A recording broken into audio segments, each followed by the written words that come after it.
Now that you've got a reading on the story, let's talk about all of it. So one of the questions that I asked you to think about as you're reading this story is, what is Montresor's motive for this crime? What is he seeking revenge for? What is the insult? Now, in that first line of the story where he says, the 1,000 injuries from Fortunato I'd borne as best I could, meaning they've had beef in the past of some kind, or at least Montresor says that they have, but then he ventured upon insult. Now, insult would imply a breach of honor, that Montresor's, honor or his pride has been affronted by this insult. And that could mean a ton of different things, especially in this period of time. That could mean he's disrespected his status. That could mean he has sullied his reputation. It could mean all sorts of different things. Now, one of the prevailing ideas behind his motivation here has to do with his family status. So, in the story, when they get into the catacombs, they have this exchange. This is very telling for a number of reasons, but one of them is because it gives us insight into the Montresor family. So, the two share a drink, and Fortunato then says, "These vaults," he said, "are extensive." The Montresors, I replied, were a great and numerous family. So the vaults are extensive, and these are private, family vaults, meaning that means his family must be very established. This must be a very sort of old legacy his family has in order to have extensive vaults beneath his house. But then Montresor replied that they were a great and numerous family. So were is the past tense, implying they're not anymore, but also, it just seems to be Montresor in this estate now, right? There's nobody else there. And the only people he needs to get out of this estate to commit his murder are his servants. So what's happened there? There's clearly been a change in his family, since then. And then Fortunato replies to him, "I forget your arms," meaning I forget your coat of arms. And then Montresor describes it as a huge human foot d'or in a field d'azur. The foot crushes a serpent rampant whose fangs are embedded in the heel.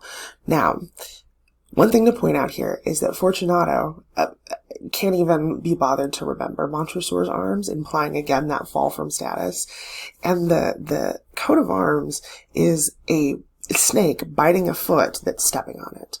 So this, of course, goes back to that family motto, which Montresor goes on to tell us is, it's Latin, and it's nemo me impune lecessit, which means no one harms me with impunity. No one, and this is his family motto, no one messes with us and doesn't pay. And it's their coat of arms. And that's his family's whole thing. And Fortunato can't even remember his arms. They're not an extensive family anymore. So there's clearly been, a sort of fall from status from Montresor's family. Now, they would have been some sort of that elite class to have that estate and this extensive vaults, but they're not even memorable now to Fortunato. And something like that could even be an insult. If it had been stated by Fortunato in the past. His family has this long history of being ruthless, clearly, because of they didn't get that status, and that reputation, and that coat of arms, and that motto without being, without stepping on a few snakes, or heels, whichever you interpret his family to be. So one conclusion is that Fortunato has sort of insulted or mocked or teased Montresor for this fall from grace. And another is that Montresor believes he should be more respected by Fortunato because of who his family is, and Fortunato doesn't respect him that way, and that's an insult to him. Another interpretation is that Fortunato may now himself be high status and see himself as equal or even superior to Montresor, and that would be insulting to his family's honor. All of those things could possibly be this sort of insult related to his family status. Montresor could also just be sort of jealous and bitter. directed at Fortunato. I will point out the characters' names are Montresor, which comes from my treasure, and Fortunato, which comes from fortune. And both of those things have dual meanings. You have treasure, like, a pile of treasure, a treasure chest, money, and fortune, wealth. But then you also have treasure, as in treasuring something, or something, valuable, or something that you hold sentimentally, and then good fortune, good luck for Fortunato's name. So those names can fit into all of those different sorts of equations. So that's one set of interpretations for his motive. Another set of interpretations is about the Catholic Church versus the Freemasons. So they also have this exchange in the catacombs about the Brotherhood.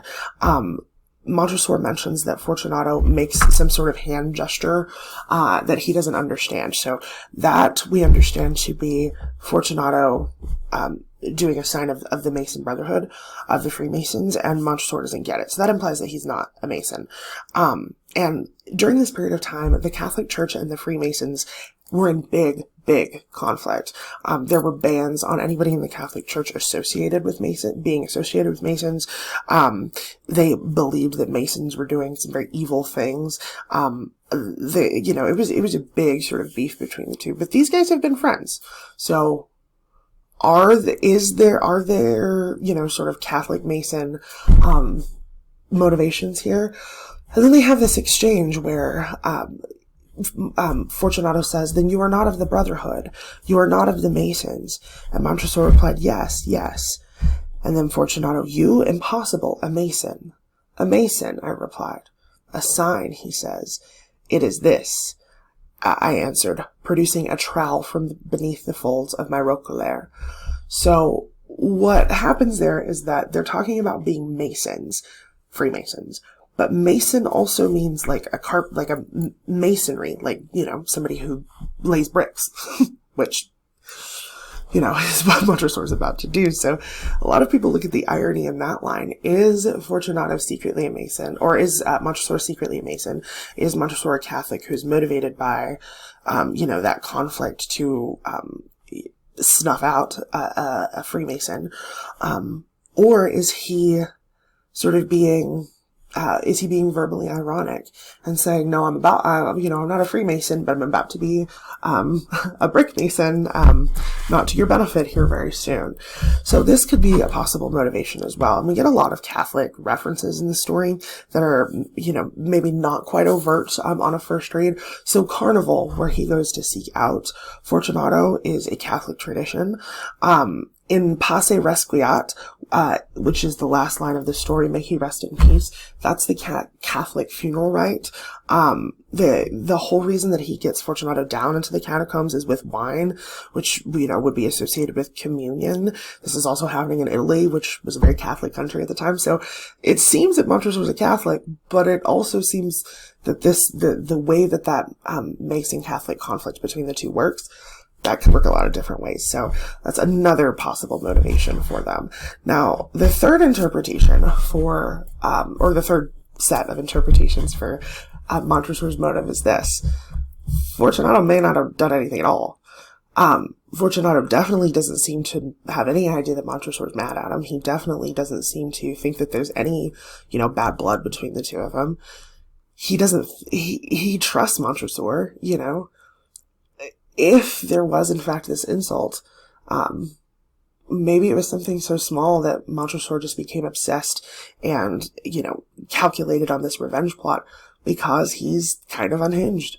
That's also an absolute possibility. Now, the other major question that we look at in the critical debate is, who is the you that Montresor is confessing to, and why is he telling us this story now, 50 years after it happened? He's gotten away with it. This is like the perfect murder. He has, lived a long life. Why tell it now? And for that, there are, again, a number of different conclusions that we can come to. So 50 years later, Montresor is going to be at the end of his life. He's definitely an old man, getting close to, death. And so all of the motivations for telling it now sort of fall into that category. One of them is that he is on his actual deathbed and he is confessing to a Catholic priest. And that, because of all the Catholic imagery in the story, that could be the case. Now, some scholars disagree with that interpretation because Montresor doesn't particularly seem guilty, and so confessing without actually feeling remorse wouldn't be worth his time, because, that's not how confession works in the Catholic Church. But he also doesn't seem to have any sense of urgency to it. He doesn't seem like he's a man trying to save his soul, but at the same time, we have this, exchange about for the love of God and this underlying thread of the Catholic Church that's motivated by that. So maybe he is. And in that case, then the you who he's telling the story to would be a priest who knows his soul. Now, all of the other interpretations are similar, but not quite as dire on his deathbed. So it could be that he's an old man telling his story. It could be that he's just sort of lived his life and he's gotten away with it, but he's a little bit proud of what he's done, and he wants people to know, now that he's gotten away with it and not going to, they can't really do anything about it now. He's sort of bragging to anybody that will listen. Another is that he is recording the story, to do dignity to the Montresor name. Remember, their whole family is about, sort of this ruthless, nobody messes with us, long-standing old money family. It could be that he's telling the story to either, sort of redeem the Montresor name, or that he's telling the story to descendants of the Montresor line so that they sort of know, this is how we do things when people mess with our family. One thing could be that he's sort of, putting an end to that, Montresor reputation. All of those could be true. Another interpretation has to do with just sort of, defending himself. We don't know whether there's been speculation about what happened to Fortunato, if people are suspicious of Montresor, but he seems to be in some way sort of justifying what he's done. He doesn't seem to be guilty at all. However, he does seem to feel himself to be justified. So, that could be a reason he's telling the story too. Now, the reason that he's telling the story is going to tell us what he's manipulating and why. And so that's a really important question for us to be thinking about. And then the last thing that I asked you to think about in this story is the difference in evil and insanity. Now, some people would say that Montresor could almost be interpreted as a psychopath, definitely a narcissist. When he meets Fortunato at the carnival, he says that he's so excited he could never have stopped shaking his hand. He's almost giddy the whole time. He doesn't hesitate at all. This is not a murder that he is doing in the heat of the moment. This is something that he has planned and calculated in very careful ways, getting his servants out of the estate, capitalizing on Fortunato's pride, luring him by, with the sort of, oh, well, we should go back because he knows that that'll keep Fortunato going. He's planned this out very carefully. He doesn't hesitate for a moment, and in fact, he seems to be rather excited about it. Now, that could be, evidence that he is just, psychopathic, that he has no conscience, and that he just is he does what he wants and doesn't care, who it hurts. That's possible, but, he also maybe seems to be manipulating the events to make him seem a little bit better, which would of course contradict that he doesn't have a conscience, because he would at least have to know that it's wrong if that was the case. Now, if he was insane, he wouldn't feel guilty, but he also wouldn't recognize that he had done something wrong. So does he realize that it's wrong? That's a question that you can answer. Some people say that he's just too smart and calculated to be fully unhinged, sort of in a delusion. Some people think that he's too rational and calm for that. Some people think that although he seems that way, his actions indicate that he's probably manic and paranoid. That could be a possibility. So that's definitely a question to be thinking about as you're working with the story over the course of the week. Another thing to think about in the scholarly conversation is that opening paragraph when Montresor is going on and on about revenge. He says that, basically paraphrasing, that revenge only works if the person who is, having revenge carried out on them understands, or, it's made known to them what they've done. And I would ask you this: does Fortunato have any idea why Montresor is doing this? Does it seem like he knows what he's done? Does it seem like he realizes whatever this insult is from Montresor? And in that case, from Fortunato's perspective, Montresor is just plainly unhinged. And if you look at their exchange in as Montresor is sort of finishing his task,